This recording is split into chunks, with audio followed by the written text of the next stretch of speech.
Okay, folks, this is going to be one of my favorite segments right here. Let me ask you a question. Do you want to turn your life around, but you're stuck? Have you been struggling to make ends meet and can't seem to find a way? That's a big problem out there today. Well, my next guest has answers and a lot of secrets to breaking through. She is a 6-time best-selling author, one of the most sought-after motivational speakers out there. She's a millionaire entrepreneur, and she is a true inspiration. Please welcome my friend, Lisa Nichols. Hey, Lisa. Hey, darling. How you feeling? Nice to see you. Good. I'm wonderful. This is great for you. What's been your biggest accomplishment, you think? Bouncing back, number one, is refusing to listen to the negative chatter in my own head, refusing to listen to other people's perception of me, creating something from absolutely nothing. So I got to, there's the books, there's the TV, there's all that stuff. But my biggest accomplishment is being willing to give myself 1,000 second chances. And every time I got to 999, I pressed reset. Yeah. I didn't ask permission, I gave notice.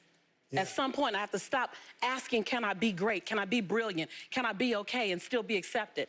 I just stopped asking permission and just gave notice unapologetically, and not in a braggadocious way, not in a way that shrunk anyone else, in a way that said, I only got one life, and I'm gonna ride this one till the wheels fall off. And then all the other stuff came. Wow. As a result of a decision I made. Right, but it was a decision you... It was a decision, but it didn't come from, a motivational experience. It didn't come from an inspiring teacher. It came from hitting rock bottom.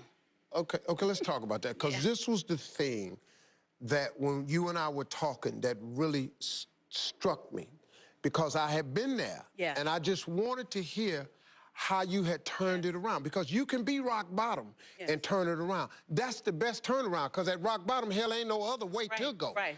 You got to go up, so that's a great time. You climbed to the top. Tell everybody about this journey. I struggled all through school. The last time I took English class, I got a fail. And my English teacher said I was the weakest writer she ever met in her entire life. The last time I took a speech class, same year, I got a D- in speech, and my speech teacher said, Lisa, quote unquote, I recommend you never speak in public, that you get a desk job. So that was the beginning of my life. That was my 19-year-old experience. And then I go on and I'm trying to figure it out. I was obedient. I went and got a job in accounting. I was in the collection department for 7 years. Y'all don't know I'm dangerous to accounting. I'm just dangerous. And I'm in collections, and you should never put a broke person in collections. Never, because everybody's reasons sound good to me. I know it sounds funny, but it was real. Not only did I say, girl, don't you worry about paying that, I'm gonna take your name off the list. Somebody went to jail because I was in I got fired from 5 different jobs. Yeah. And then I got pregnant with my son unexpectedly. And then at 8 months, my son's father went to prison. I had to get on government's assistance to have my baby. I was on WIC, Women, Infant, and Children, to feed my child. And when my son was 8 months old, I went to the ATM to get $20 out the bank because I didn't have any Pampers for him. And in order to get $20 out, you got to add $20 in. I had $11.42. And I still can't tell the story without getting emotional because it's my story. For 2 days, I had to wrap my son in a towel. But something happened, Steve, in those 2 days. I was at rock bottom. I was broke, and I was broken. Inglewood, California. My son laying on his back at 8 months. I have a towel over him, and I have my hand on his stomach saying, don't you worry, Jaylani.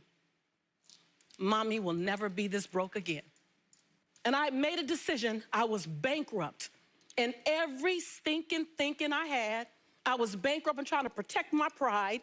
I was bankrupt in trying to be all that in a bag of chips and a bowl of grits, falsified. I was bankrupt in trying to not ask anyone for help. I was bankrupt in everything that was holding me and keeping me where I was. I've always talked a good game, but I wasn't doing anything with my gift. And all that thing about potential, I was tired of having potential. I wanted to have my now. And I looked at that baby at 8 months, and I said, I want to transform your life, because you didn't ask to come into this chaos. Come on. As an African-American male child in South Central Los Angeles, with a single mother whose father's in prison, he had a 66% chance of going to prison himself, not on my watch. Not on my watch. So if I have to be willing to drastically transform myself so that I can become the woman that I know I can be. Right.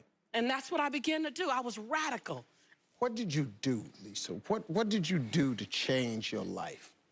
First, I realized I couldn't grow with people who were struggling like me. That whole I don't want to leave nobody behind. No, I don't want to stay with y'all. Right. You don't even want to be here. Yeah. Like, I don't want to be the queen of this block. Yeah. And I became okay with the fact that it doesn't make me any less committed to my community, committed to my culture, committed to my family. The best thing I can do for you is not stay here with you. That's right. When I've got that, I went to places I'd never seen before. I went to conferences where people were talking about money, talking about prosperity, Yeah. talking about, it was like, no habla español. What y'all talking about? ROIs and PPMs and term agreements and capital fundraising and bottom lines and what is it? I'm gonna stay until I learn what you're talking about. I went to the same conference 42 times. And there I raised $532,000 in capital for my company to start my dream. And my dream was to transform teen lives. I want to teach teens how to fall madly in love with themselves and how to make integrity-based decisions. And I got it funded, and I started working. And that was the beginning of me rescuing myself. I realized that I am my rescue. No one else is my rescue. I am my rescue. That is, see, my daddy's famous line to me was, the best thing you can do for poor people is not be one of them. Right. He said that was